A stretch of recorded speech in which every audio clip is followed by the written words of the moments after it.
America ঠিকই ইরানের বেসামরিক বিভিন্ন স্থাপনায় হামলা চালিয়েছে। তার ভিতরে বেশ কয়েকটি ব্রিজ, রেল স্টেশন, বিমানবন্দর, এমনকি হাসপাতালের কাছেও হামলা চালিয়েছে। মার্কিন হামলায় গত রাতে অন্তত 8 জন বেসামরিক ইরানি নাগরিক নিহত এবং কয়েকশো আহত হয়েছে। এর জবাবে গতকাল রাতে ইরানও কুয়েত, বাহরাইন, জর্দান, সংযুক্ত আরব আমিরাত, কাতার, ওমান এই সমস্ত জায়গায় মার্কিন অবস্থানে হামলা চালিয়েছে। এর ভিতরে বাহরাইনে মার্কিন সামরিক অবস্থানে একদম গুঁড়িয়ে দিয়েছে। সেখানে বলা হয়েছে যে ঘাঁটি আগে ছিল না, এই রকম একটা অবস্থা তৈরি করে ফেলেছে। এদিকে সবচেয়ে বড় ঘটনা ঘটেছে সিরিয়ায়। সিরিয়ার আল তানফ এলাকা, ইরাক সীমান্তে, সেখানে মার্কিন সামরিক ঘাঁটি আছে, সেই জায়গায় হামলা চালিয়েছে ইরান। তার মানে মধ্যপ্রাচ্যের যুদ্ধের বিস্তৃতি কিন্তু আরও বেশি ছড়িয়ে পড়ল। এপাশে ইরাকের প্রতিরোধকামী যোদ্ধারা মার্কিন প্রেসিডেন্ট ডোনাল্ড ট্রাম্পের মাথার দাম ঘোষণা করেছে $1 কোটি, অর্থাৎ তাকে হত্যা করতে পারলে নাকি তারা $1 কোটি পুরস্কার দেবে। অন্যদিকে আরেকটি উদ্বেগজনক খবর আছে। পাকিস্তান নাকি ইরান সরকারকে জানিয়েছে ইরান যদি সৌদি আরবের উপর হামলা করে তাহলে পাকিস্তান এই যুদ্ধে জড়িয়ে যাবে। ব্যাপারটা যদি তাই হয় তাহলে কিন্তু অনেক সমীকরণ বদলে যাবে, অনেক ঘটনা পাল্টে যাবে। মধ্যপ্রাচ্যের যে পরিস্থিতি তাতে পাকিস্তান জড়িয়ে যাচ্ছে কিনা সেই প্রশ্ন তুলেছিলাম আমি গত 2 দিন আগের একটা ভিডিওতে সম্ভবত। তো সামগ্রিকভাবে যে পরিস্থিতি তাতে একদম যুদ্ধ থামার তো কোনো লক্ষণই নেই, বরং কঠিন পর্যায়ে গেছে যুদ্ধ। এই অবস্থায় হরমুজ প্রণালী একদমই প্রায় বন্ধ। হরমুজ প্রণালী ইরানের নিয়ন্ত্রণে রয়েছে। আন্তর্জাতিক গণমাধ্যমেও সেই রকমই আভাস দেওয়া হচ্ছে, অন্তত আল জাজিরাতে তাই দেখলাম। পাশাপাশি আন্তর্জাতিক জ্বালানি সংস্থা IEA, যেটা এই IEA, তারা হুঁশিয়ারি উচ্চারণ করে বলেছে এখনই যদি যুদ্ধ না থামানো হয় তাহলে সারা বিশ্বে জ্বালানি নিয়ে উদ্বিগ্ন হওয়ার অবশ্যই কারণ আছে এবং পরিস্থিতি খুবই মারাত্মক অবস্থার দিকে যাচ্ছে। সুপ্রিয় দর্শক, ইরান আমেরিকার মধ্যকারের যুদ্ধ, মধ্যপ্রাচ্যের বর্তমান পরিস্থিতি এবং পাকিস্তানের সম্ভাব্য জড়িয়ে পড়ার যে ভাইরাল খবর, এরপরে জ্বালানি পরিস্থিতি, এই সমস্ত সব কিছু নিয়ে এখনকার এই ভিডিওতে আমি বিস্তারিত আলোচনা করার চেষ্টা করব। আশা করি আপনারা শেষ পর্যন্ত সঙ্গে থাকবেন। আর ভিডিও ভালো লাগলে লাইক, কমেন্ট, শেয়ার করবেন এবং চ্যানেলটি সাবস্ক্রাইব করে সাথেই থাকবেন। দর্শক, চলুন বিস্তারিত আলোচনা করা যাক। আমেরিকা বলেছিল, মার্কিন প্রেসিডেন্ট বিশেষ করে ডোনাল্ড ট্রাম্প, তিনি বলেছিলেন যে ইরানের সেতু এবং বিদ্যুৎ কেন্দ্র সহ বেসামরিক অবকাঠামোতে হামলা চালাতে পারেন। ঠিকই মার্কিন সেনারা গত রাত থেকে সে কাজটা করাই শুরু করেছে। এর আগেও যদিও মার্কিন সেনারা ভেতরে ভেতরে এই কাজটা করছিল, কারণ সারা বিশ্বের যত জায়গায় সামরিক অভিযান চালায় বা আগ্রাসন চালায় বা যাই বলি, যুদ্ধ করে আমেরিকা, সেখানে বেসামরিক জনগণ এবং বেসামরিক অবস্থান ব্যাপকভাবে ধ্বংস করে, বেসামরিক অবকাঠামো এবং বেসামরিক স্থাপনা ধ্বংস করে, তাতে কোনো সন্দেহ নেই। ইসরায়েল এবং আমেরিকার একেবারে যুদ্ধের বৈশিষ্ট্য এটা যে বেসামরিক জনগণের উপর ব্যাপকভাবে হামলা করা এবং হাসপাতাল, শিক্ষা প্রতিষ্ঠান, কোনো কিছু বাদ যায় না। আমরা ইরান যুদ্ধেও সেটা দেখেছি, এখনও দেখছি। গত রাতে আমেরিকা ইরানের বেশ কয়েকটা ব্রিজের উপর হামলা করেছে এবং ব্রিজের উপর হামলা করার কারণে অন্তত 8 জন বেসামরিক নাগরিক নিহত হয়েছে এবং বহু মানুষ আহত হয়েছে। এছাড়া ইরানের অন্তত একটি রেল স্টেশন, বিমানবন্দর এবং গতকাল দিনের বেলায় সম্ভবত ইরানের একটি ক্যান্সার হাসপাতাল, শিশুদের ক্যান্সার হাসপাতাল, সেই হাসপাতালের কাছাকাছি হামলা চালিয়েছে, যার প্রেক্ষাপটে সেই হাসপাতাল থেকে ক্যান্সার রোগীদেরকে অন্য জায়গায় সরিয়ে নিতে বাধ্য হয়েছে তাৎক্ষণিকভাবে। আমেরিকা এইভাবে হামলা চালিয়েছে ইরানের উপরে, আমরা খবর থেকে যা দেখতে পাচ্ছি। তুরস্কে নেটো সম্মেলনের পর আমেরিকা যে হামলা শুরু করেছে, এই হামলা থেকে এই পর্যন্ত ইরানের অন্তত 38 জন নিহত এবং 400-র বেশি মানুষ আহত হয়েছে। এর ভেতরে গতকাল ইরান শহরে মার্কিন বাহিনীর হামলায় ইরানের সামরিক ঘাঁটিতে হামলা করেছে এবং সেখানে 7 জন ইরানি সেনা শহীদ হয়েছেন। গত কয়েকদিন মার্কিন সামরিক বাহিনী যে সমস্ত জায়গায় হামলা চালিয়েছে তার একটা বর্ণনা দিলে আপনারা বুঝতে পারবেন যে আমেরিকা কতটা অ্যাগ্রেসিভলি হামলা চালাচ্ছে ইরানের উপরে। মানে এখন পুরো মাত্রায় যুদ্ধ চলছে, এখন আর টুকটাক যুদ্ধের পর্যায়ে নেই। আমি নামগুলো বলে আপনারা খেয়াল করুন। ইরানের বন্দর আব্বাস, চবাহার, বুশেহের, আহবাজ, ইরান শাহর, কোনারাক, জাস্ক, সিরিক, কেশম, ইরান শাহর, আবু মুসা দ্বীপ, খার্গ দ্বীপ, গ্রেটার তুম্ব আইল্যান্ড, সিরাজ, খুদ্রমাবাদ, সেমনান, উর্মিয়া এবং হামেদান, এই সমস্ত শহরে দ্বীপে হামলা চালিয়েছে। এই শহরগুলো প্রায় সবই ইরানের দক্ষিণাঞ্চলীয় এলাকাতে, উপকূলভাগ এবং দক্ষিণাঞ্চলীয় এলাকাতে, দক্ষিণ পশ্চিমাঞ্চল, দক্ষিণ পূর্বাঞ্চল, এই সমস্ত এলাকায় অবস্থিত। তো গতকাল রাতে যখন ব্রিজে এবং বিমানবন্দরে, রেল স্টেশনে হামলা চালিয়েছে, তখন ডোনাল্ড ট্রাম্প তার ঘোষণা বাস্তবায়ন করেছেন, এটাই বলা যায়, বেসামরিক অবকাঠামো লক্ষ্য করে হামলা। এর প্রতিবাদে ইরান দুটো কাজ করেছে। একটা হচ্ছে জাতিসংঘে নিযুক্ত ইরানের স্থায়ী প্রতিনিধি আমির সাইদ ইরাভানি, তিনি জাতিসংঘ মহাসচিবের কাছে একটি চিঠি দিয়েছেন। এই চিঠিতে তিনি আমেরিকার হামলার নিন্দা জানিয়েছেন। পাশাপাশি তিনি বলেছেন আমেরিকা যে এই সমস্ত সেতু, রেল স্টেশন, বিমানবন্দর বা হাসপাতালের ধারে কাছে এইরকম বিভিন্ন বেসামরিক স্থাপনা লক্ষ্য করে হামলা চালাচ্ছে, এটা সম্পূর্ণ যুদ্ধ অপরাধ, এই অভিযোগ তিনি করেছেন। আর যে কাজটা ইরান করেছে সেটি হচ্ছে যে সামরিক উপায়ে জবাব দিয়েছে।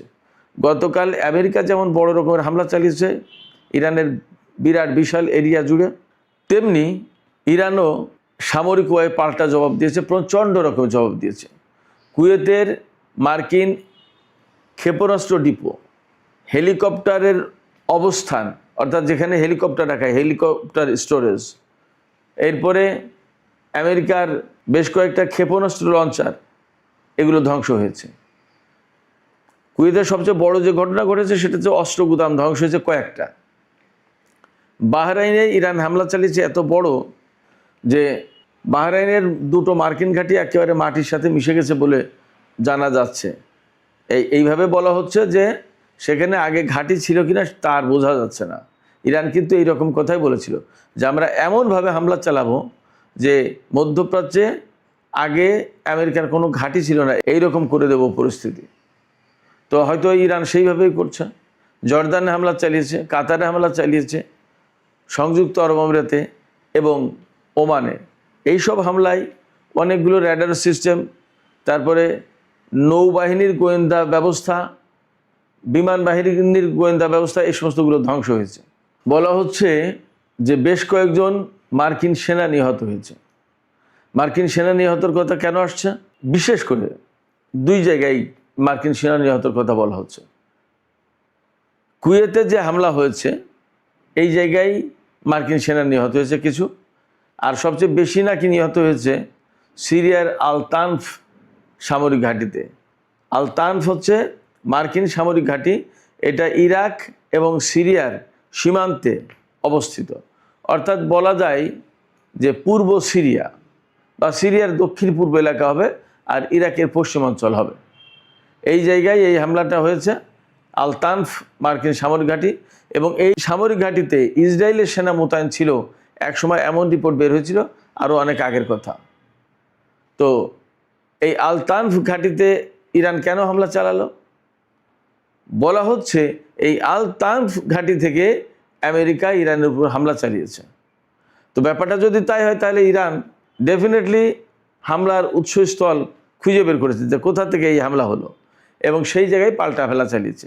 বলা হচ্ছে আল তানফ ঘাঁটিতে হামলার কারণে বেশ কয়েকজন মার্কিন সেনা নিহত হয়েছে।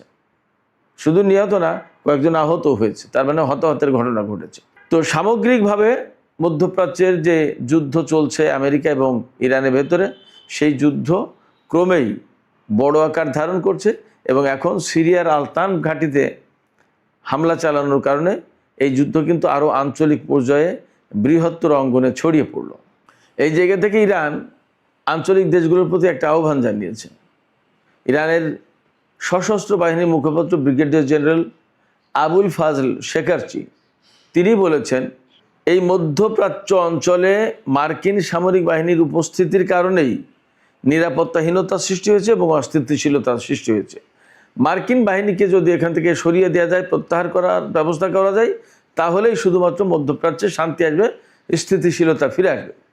এবং মধ্যপ্রাচ্যের স্থিতিশীলতা ফিরিয়ে আনা, শান্তি ফিরিয়ে আনা, এমনকি হরমুজ প্রণালীর নিরাপত্তা নিশ্চিত করার জন্য আবুল ফাজল শেখারসি, যিনি ইরানের সশস্ত্র বাহিনীর মুখপাত্র, তিনি মধ্যপ্রাচ্যের বা বিশেষ করে উপসাগরীয় অঞ্চলের আরব দেশগুলোর প্রতি আহ্বান জানিয়েছেন সহযোগিতা করার জন্য।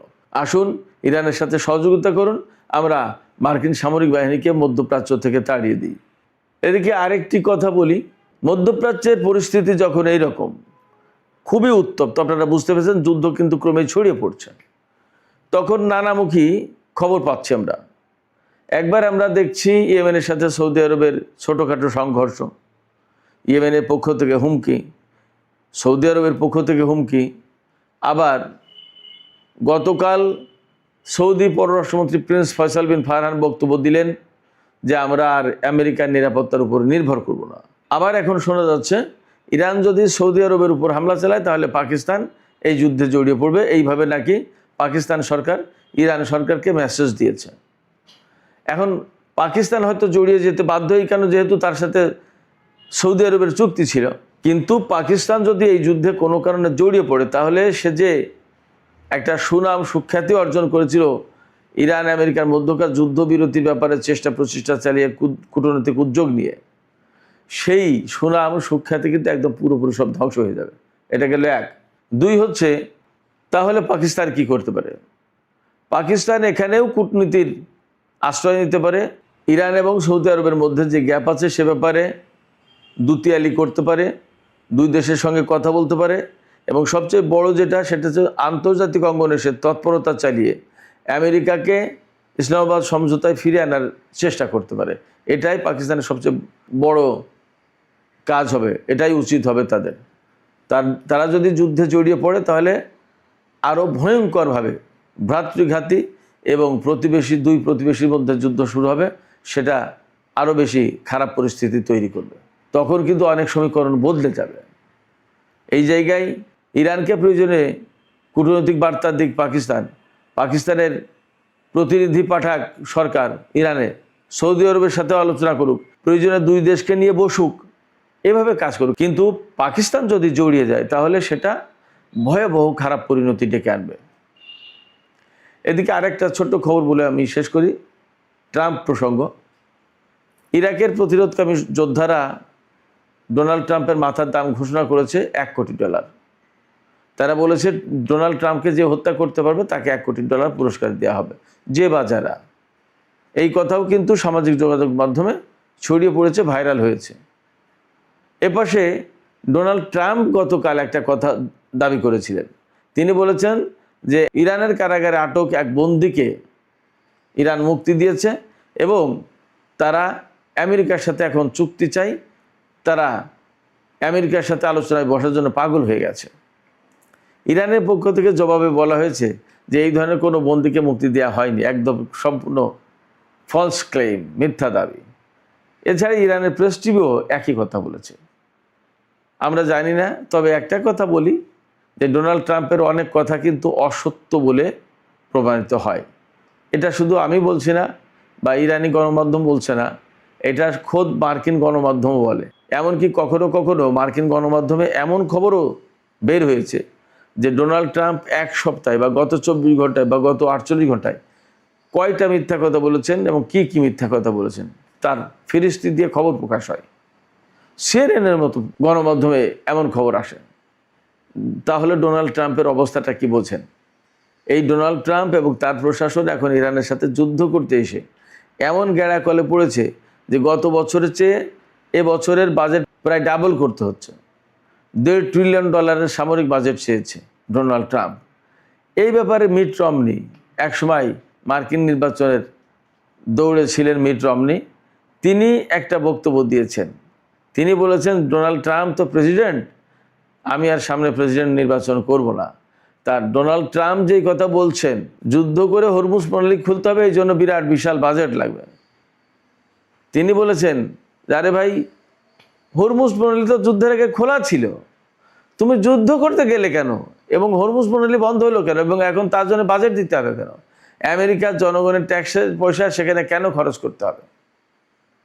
মিট রমনি বলেছেন, খুব বিখ্যাত মানুষ, তিনি প্রেসিডেন্ট নির্বাচনে প্রতিদ্বন্দ্বিতা করেছিলেন এক সময়। তিনি বলেছেন, আসলে এ ব্যাপারে রিপাবলিকান বা ডোনাল্ড ট্রাম্পের কি জবাব? সুপ্রিয় দর্শক, এখানেই আলোচনা শেষ করতে চাই। আলোচনা শেষের আগে আমি আপনাদেরকে একটা প্রশ্ন করি যে সামাজিক মাধ্যমে খবর বেরিয়েছে যে পাকিস্তান এই বার্তা দিয়েছে ইরানকে যে সৌদি আরবে যদি ইরান হামলা চালায় তাহলে পাকিস্তান এখানে জড়িয়ে যেতে বাধ্য হবে যুদ্ধে। আপনাদের কি মনে হয় যে পাকিস্তান যুদ্ধে জড়িয়ে যাবে? আমরা নিশ্চয়ই বুঝতে পারছি যে পাকিস্তানের সামনে আসলে একটা জটিল অবস্থা। এই অবস্থায় পাকিস্তান আসলে কি করতে পারে, তার কি করা উচিত? আপনাদের মতামত জানিয়ে কমেন্টে লিখুন। আর ভিডিও ভালো লাগলে লাইক, কমেন্ট, শেয়ার করবেন এবং চ্যানেলটি সাবস্ক্রাইব করে সাথেই থাকবেন। দর্শক, এখনকার আলোচনা এখানে শেষ করতে চাই। আপনারা সবাই অনেক অনেক ভালো থাকুন। আল্লাহ হাফেজ।